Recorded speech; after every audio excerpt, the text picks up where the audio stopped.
The year is 1205. In the narrow, stone-paved alleys of Assisi, a young man named Francis walks through the heavy mud. He no longer wears the fine silk robes of his merchant father. Instead, he wears a rough, patched tunic tied with a simple rope.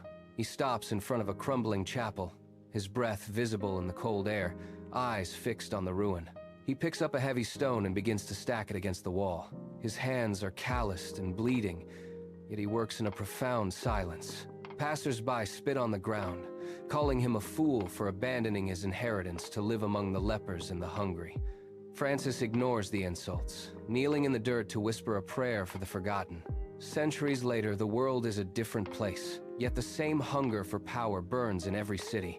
Pope Leo XVI stands on the high balcony of the Vatican, looking out over a sea of people glued to their glowing screens. Wealth flows through these modern streets, but a deep loneliness and greed follow in its wake like a shadow.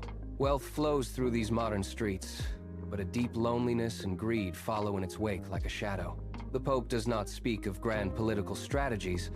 He leans into the microphone and speaks one name, St. Francis. He tells the world to look at the man who stripped himself naked in the town square to renounce his past. He tells them to look at the man who embraced the outcast when everyone else turned away. His voice echoes across the square. Do not merely bow your heads in a cathedral. Go into the streets. Find the broken. Give away what you hoard.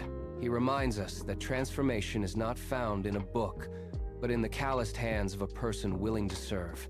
As the speech finishes, a young woman in the crowd lowers her phone. She looks at the homeless man sitting on the sidewalk nearby. She reaches into her bag, pulls out her lunch, and simply sits down beside him. The cycle of change begins with a single act of humility. It is not enough to believe. One must become the peace they seek.